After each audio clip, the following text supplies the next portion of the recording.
This video serves as a quick review on factorials and how to actually calculate factorials. The question is, what is a factorial? A factorial, or as you will see it represented, you will actually see an exclamation point, is the product of an integer and all of the integers below. So, again, what does that actually mean?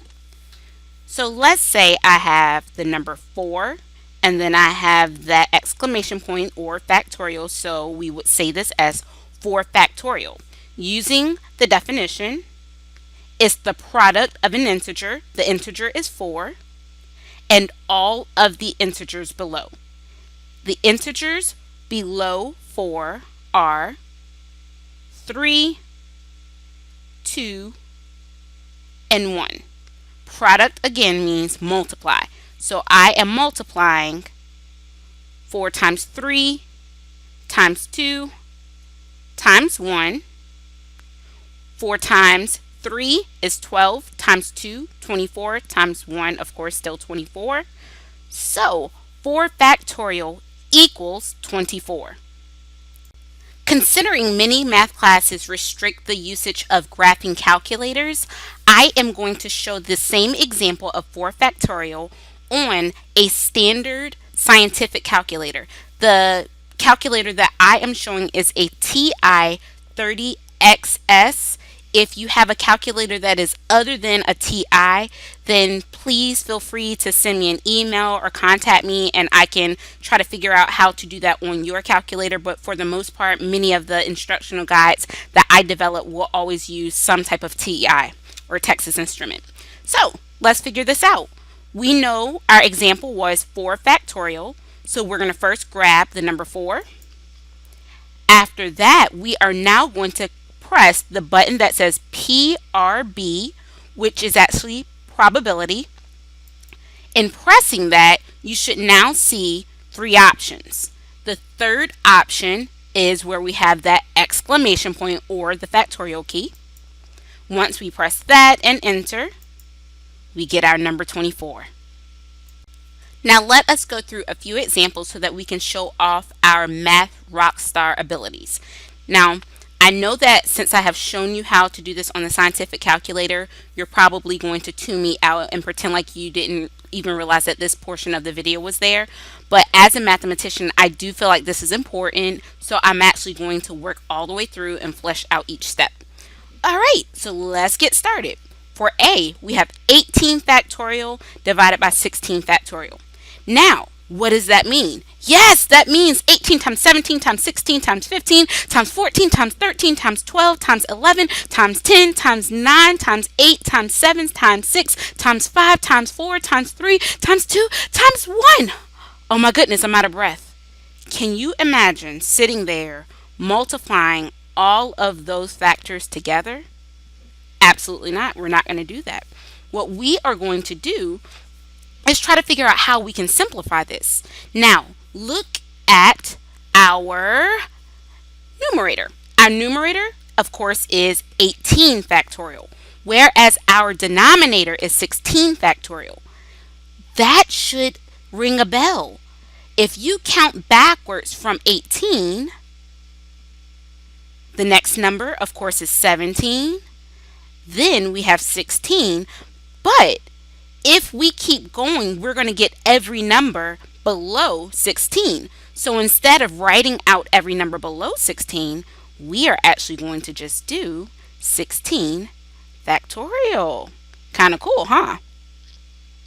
And we're going to divide that by our 16 factorial that was already in our denominator. So from there, we can actually divide off the 16 factorials. Now, many of you are still trying to figure out how to press these buttons in your calculator, and I'm almost to the answer. So please, please, please trust the process. Now, we simply have 18 times 17, which is easy to type into your calculator instead of having to fish for that exclamation point or that factorial, which gives us 306. So 18 factorial divided by 16 factorial is simply 306. Okay, Example 2, we have 4 factorial times 12 factorial divided by 5 factorial. When you have two factorials that are side by side with nothing in between them, the assumption is that they are being multiplied by each other. Now again, we have all of these different numbers that we're looking at, and there's an easier way to divide off. So either I could rewrite 5 factorial, or I could rewrite 12 factorial, 12 all the way down to 6, and then of course writing 5 factorial, but that doesn't really help us as much as I would like it to. So what we're going to do is rewrite 5 factorial. So leaving everything in the numerator as it is, I am going to rewrite 5 factorial as 5 times 4 factorial. Because remember again, 5 factorial would be the integer 5 as the product of all of the numbers below 5. 5 times 4 times 3, 5 times 2, 5 times 4 times 3 times 2 times 1. But, of course, 4 factorial would take care of all of the numbers beneath 4. So we can divide out 4 factorial. Now from here, I have 12 factorial divided by 5. At this point, there's really no point where we could simplify a little bit lower, but really at this point, the best place for us to be is in the calculator. You probably never thought you'd hear me say that.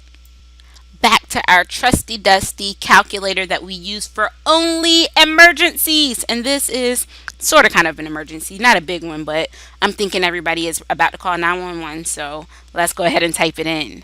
So we have 12. Do you remember how to grab factorial? Yes, probability. Press 3. So we have 12 factorial divided by 5. We're going to press enter. That's a big number. So we have 95,800,320. So again, our answer was 95,800,320. I'm pretty sure you would not have wanted to do that by hand, and that would not be my expectation. All right, please don't get sad, but this is the last example. Now it's time to say goodbye to all our company. You're trying to figure out what song that is. MICKEYMOUSE. Okay, never mind. Let's get back to factorials. Okay, so now we have 6 factorial times 3 factorial divided by 8 factorial. Now, let's rewrite 8 factorial, the whole idea. See if we can reduce before we have to type it in or multiply.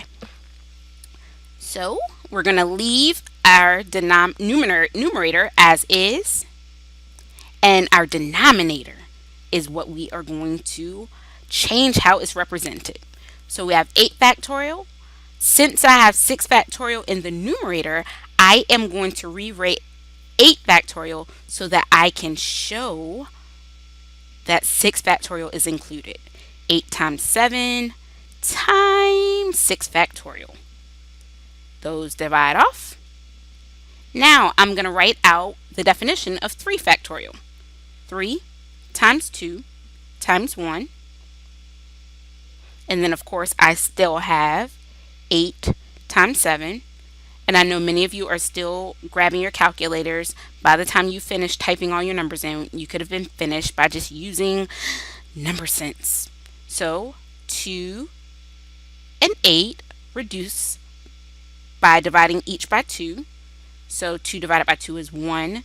2 divided into 8 is 4. So I have 3 times 1, which is 3. 4 times 7, 28. And there we have it. 6 factorial times 3 factorial divided by 8 factorial is 3 divided by 28. I hope you enjoyed this factorial review. And this is it.